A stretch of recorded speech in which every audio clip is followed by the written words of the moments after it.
23 de julho, São Francisco Solano, missionário. Natural de Montilha, na Andaluzia, São Francisco Solano viu a luz do mundo em 1549. Menino ainda revelava o dom da conciliação. Contrário por índole a toda sorte de discórdia, fazia empenho em pacificar os ânimos, quando por qualquer motivo tivessem se azedado uns contra os outros. Francisco Solano contava 20 anos quando tomou o hábito de São Francisco de Assis, era franciscano. Religioso exemplar que era, mereceu a confiança dos superiores, que sucessivamente lhe entregaram cargos importantes da ordem. A ocupação principal de Francisco, porém, era a pregação. Sem dispor de dotes extraordinários de retórica, a palavra ardente ditada pela fé e convicção arrebatava os ouvintes, conduzindo milhares de pecadores ao redil de Cristo e consolidando a todos no amor e na prática das virtudes.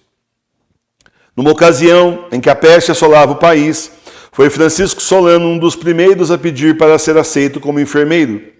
Atacado pelo terrível mal, recomeçou depois o serviço no tratamento dos pobres doentes. Desejoso de derramar o sangue pela fé, pediu para ser enviado para a América. Na travessia, naufragou a embarcação em que viajava, com mais um franciscano e 800 passageiros. Naquele supremo risco, além de dar provas de grande heroísmo, confortou os ânimos dos náufragos. Garantiu-lhes o salvamento certo no terceiro dia, profecia essa que se cumpriu fielmente.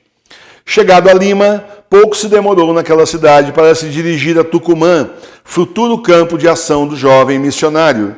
Os últimos 5 anos de vida, Francisco Solano passou novamente em Lima para, em cumprimento de ordem superior, restabelecer a disciplina interior monástica da ordem.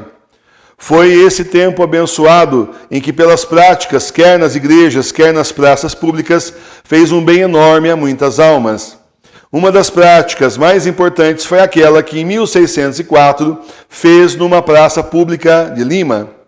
Qual Jonas aos ninivitas, pregou Francisco Solano aos limenses penitência, sob pena de terríveis castigos de Deus. Os limenses fizeram penitência, que de pouca duração foi, pois pouco depois caíram sobre os mesmos vícios que o missionário, servindo-se da expressão de São João Evangelista, tinha dito: a concupiscência da carne, concupiscência dos olhos e orgulho da vida. Deus mandou um terremoto que causou horríveis estragos na capital. A cidade de Trujillo, cuja população nenhum caso fez dos avisos e ameaças do homem de Deus, foi igualmente por um terremoto completamente destruída. Francisco Solano tinha o dom das línguas. Em 15 dias se fez o senhor da língua dificílima dos tucumanos. Não é só isso. Servindo-se de uma língua, os ouvintes, que às vezes pertenciam a diversas tribos de idiomas diferentes, compreendiam-no tão perfeitamente como se exprimisse na língua de cada um deles. Pela imposição do cordão do religioso, muitos doentes recuperaram a saúde. Rezando sobre um menino que tinha falecido, este voltou à vida. Um indivíduo cujo corpo se achava coberto de úlceras ficou são, em consequência de um ósculo que o santo imprimiu a uma das suas feridas, unicamente com o fito de mortificar-se. Então, ele queria se mortificar, beijou a ferida e ele então, o doente, foi curado de todas as feridas. Em certa ocasião, pela bênção do santo missionário, uma região inteira ficou livre da praga de gafanhotos que ameaçavam devastar as plantações. Os tucumanos se queixavam da falta de água no lugar que lhes tinha sido determinado para a residência. Francisco Solano animou-os a pôr toda a confiança em Deus e a ele dirigir preces e súplicas. Passados uns dias, quando os tucumanos queriam já abandonar aquelas paragens, Francisco Solano reconduziu-os a um lugar aparentemente sequíssimo e os fez cavar a terra. Mal tinham metido a pá quando apareceu água de qualidade ótima, em volume tal que foi suficiente para fazer funcionar 2 moinhos. Muitos doentes que beberam daquela água ficaram livres dos seus incômodos. Era natural que estes e ainda outros fatos extraordinários da vida de Francisco Solano concorressem valiosamente para que de todos fosse sumamente estimado, o que não impediu que o santo missionário não deixasse de se entregar aos exercícios da mais severa penitência.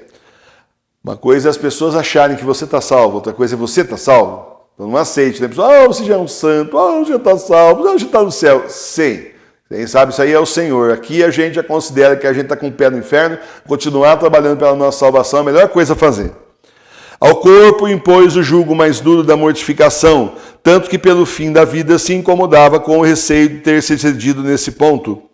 Uma visão, porém, que Deus lhe concedeu, na qual lhe foi mostrada a sua futura glória, o tranquilizou completamente. Característica da vida de São Francisco Solano é sua alegria espiritual. Nunca ninguém o viu triste ou acabrunhado. Nas horas livres compunha cânticos em honra do menino Jesus e de Nossa Senhora, e os cantava ao som do violino. O lugar seu predileto era a igreja, onde permanecia horas em profunda adoração ao Santíssimo Sacramento. A Santa Missa, por ele celebrada, parecia de um anjo e edificava a todos que a assistiam. Pessoas de alta posição social, por exemplo, o vice-rei do Peru, tinham por grande distinção poder ajudá-lo na celebração da Santa Missa. Por uma graça especial divina, Francisco Solano teve conhecimento prévio da sua morte. 2 meses antes, adoeceu gravemente atacado de febre. Longe de se entristecer, se conformou perfeitamente com a vontade de Deus. Dava-lhe graças por ter se incumbido de infligir-lhe os castigos que pelos pecados merecera. Nos dias da doença não largava a imagem do crucificado, com o qual entretinha os mais ternos e comovedores colóquios. As últimas palavras que proferiu foram: Deus seja bendito. Francisco Solano morreu aos 14 de julho de 1631, tendo alcançado a idade de 64 anos. O Papa Benedito XIII canonizou-o em 1726 e transferiu-lhe a festa para o dia 23 de julho.